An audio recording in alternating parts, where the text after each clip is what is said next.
Haleluya, puji Tuhan. Mari kita ucapkan bersama-sama salam reviver. Berubah, berkarya, dan menjadi berkat. Bapak, Ibu, Saudara sekalian, Jemaat GPDI El Shaddai. Mari kita sama-sama kembali merenungkan firman Tuhan di dalam Amsal Sulaiman 12 ayat yang ke-12. Demikian bunyi firman Tuhan. Orang fasik menginginkan jala orang jahat, tetapi akar orang benar mendatangkan hasil. Dalam terjemahan yang sehari-hari dikatakan orang jahat ingin mendapat keuntungan dari orang durhaka. Orang baik bagaikan pohon yang berbuah. Orang baik bagaikan pohon yang berbuah. Akar orang benar. Akar orang benar. Kalau kita berbicara tentang akar, setiap orang yang menanam pohon, entah di rumah, di ladang, di mana saja, tujuannya satu, yaitu ingin supaya pohon yang ditanam itu mengeluarkan buah.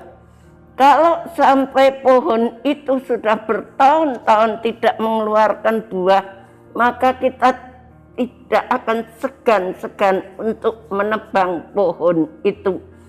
Jadi alasan satu-satunya untuk kita menanam pohon itu supaya berbuah. Pohon itu bisa berbuah karena pohon itu ada akar yang di bawah tanah. Hari Minggu yang lalu kita sudah mendengar firman Tuhan dari pendeta muda Sri Rahayu tentang akar. Akar itu letaknya di bawah tanah dan tidak kelihatan. Dikatakan akar orang benar, orang baik bagaikan pohon yang berbuah. Jadi kita orang-orang yang baik itu bagaikan pohon yang berbuah. Pohon yang berbuah adalah pohon yang ada akarnya di bawah tanah. Akar itu tidak kelihatan.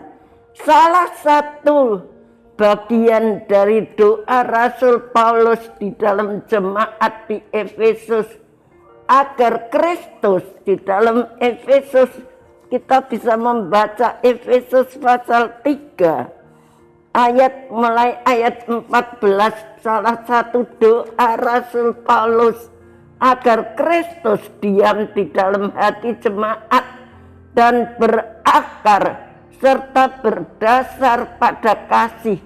Karena akar memiliki makna berada di bawah dan menjadi tumpuan.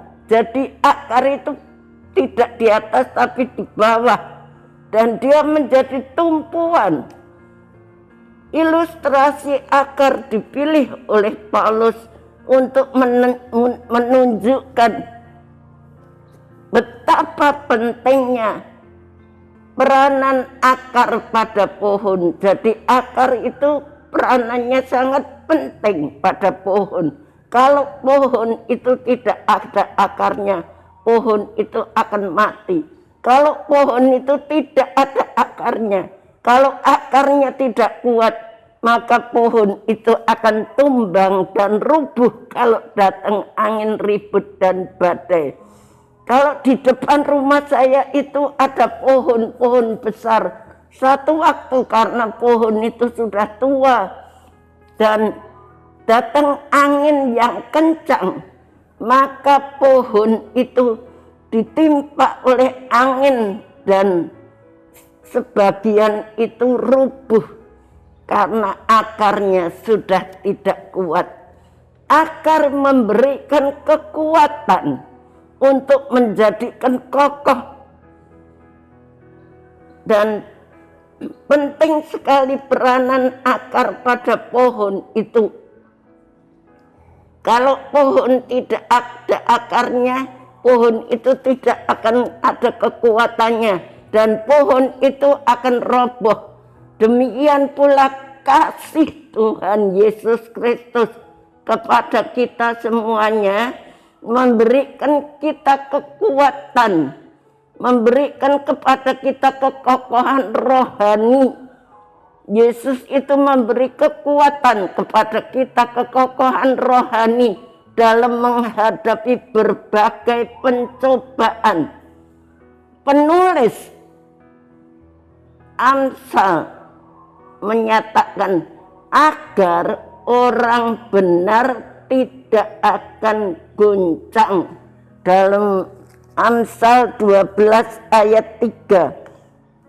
Orang fasik akan tetap tegak karena kefasikan, tapi akar orang benar tidak akan goncang.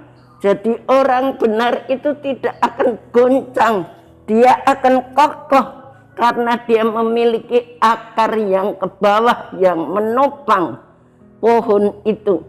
Akar itu berbicara tentang iman kita sebagai anak-anak Tuhan.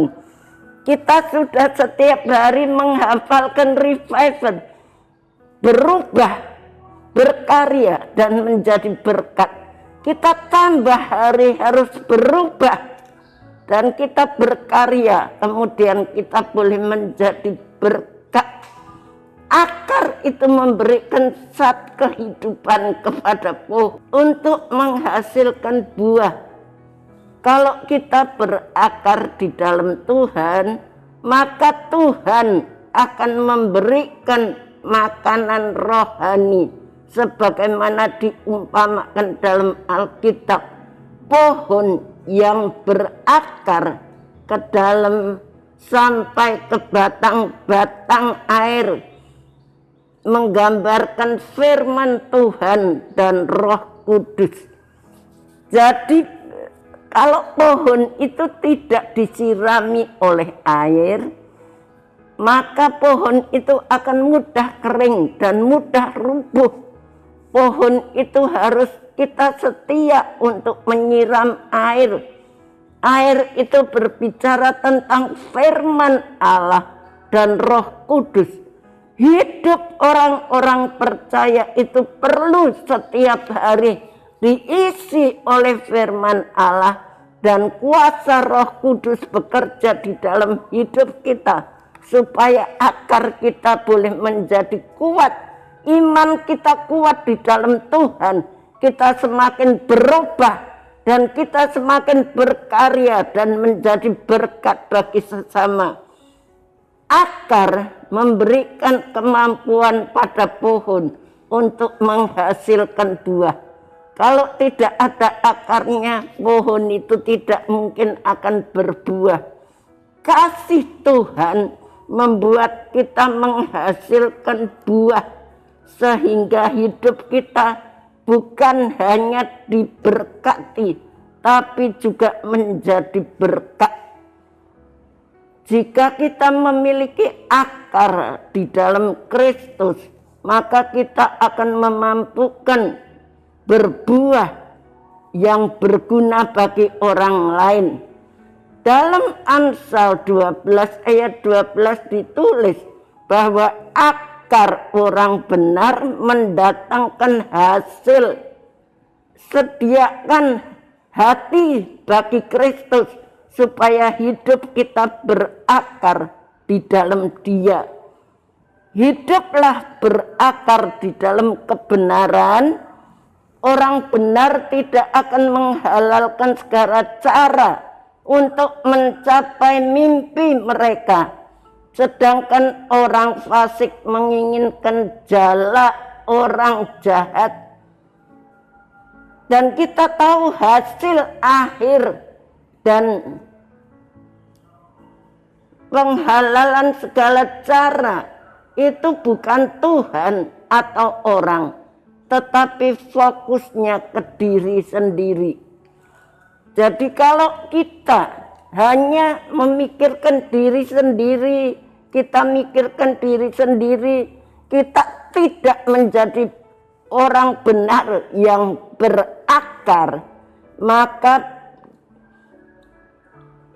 kita akan memiliki akar orang benar. Pada saat berada di bawah, kita akan percaya bahwa saat satu kali nanti kita akan bisa bangkit kembali. Dan yakin Bapak Ibu Saudara sekalian, sebagai akar-akar yang ditanam Tuhan di rumah Tuhan, Tuhan mengatakan di dalam Yesaya pasal 37 ayat 31, hendaklah engkau berakar ke bawah dan berbuah ke atas. Tuhan menghendaki kita orang-orang percaya memiliki akar, memiliki iman yang tidak kelihatan, dan kita bisa berbuah-buah untuk hormat kemuliaan nama Tuhan. Inilah yang dikehendaki oleh firman Tuhan. Orang fasik menginginkan jala orang jahat, tapi akar orang benar mendatangkan hasil. Akar orang benar mendatangkan hasil. Jadi kita tahu akar orang benar. Kita memiliki akar iman kepada Tuhan yang setiap hari harus disirami dengan firman Allah dan Roh Kudus, supaya kita boleh menjadi kuat. Terima kasih telah mengikuti renungan 79 dengan setia. Kiranya dapat menjadi berkat bagi kita semuanya. Bapak Ibu Saudara yang ingin didoakan untuk pokok doa tertentu, menceritakan kesaksian, baik mujizat kesembuhan, pemulihan masalah keluarga dan lain-lain, dapat disalurkan melalui cas WhatsApp di nomor 08132727420088. Terima kasih. Mari kita sama-sama sekali lagi menghafalkan ayat ini dalam Amsal 12 ayat 12. Orang fasik menginginkan jala orang jahat, tapi akar orang benar mendatangkan hasil. Orang fasik menginginkan jala orang jahat, tapi akar orang benar mendatangkan hasil. Puji nama Tuhan, kita berdoa. Bapa yang di surga, terima kasih. Jadikan kami menjadi akar-akar yang baik, yang berguna di dalam rumah-Mu, yang ditanam di dalam halaman rumah Engkau Tuhan, supaya kami boleh berbuah menjadi berkat buat hormat kemuliaan nama-Mu. Tuhan, kami tidak mampu dengan kekuatan kami sendiri, tapi firman-Mu dan Roh Kudus yang akan memampukan, memberikan kekuatan kepada kami. Terima kasih. Beri seluruh jemaat GPDI El Shaddai firman-Mu dan kuasa Roh Kudus itu diam terus dalam hidup kami semuanya. Terima kasih. Ya Allah, Engkaulah Allah. Jemaat GPDI El Shaddai mencari Engkau. Jiwa jemaat GPDI El Shaddai haus kepadamu. Tubuh jemaat GPDI El Shaddai rindu kepadamu, seperti tanah yang kering dan tandus tiada berair. Demikianlah jemaat GPDI El Shaddai memandang kepadamu di tempat kudus, sambil melihat kekuatan-Mu dan kemuliaan-Mu. Terima kasih Tuhan, terima kasih. Haleluya. Amin.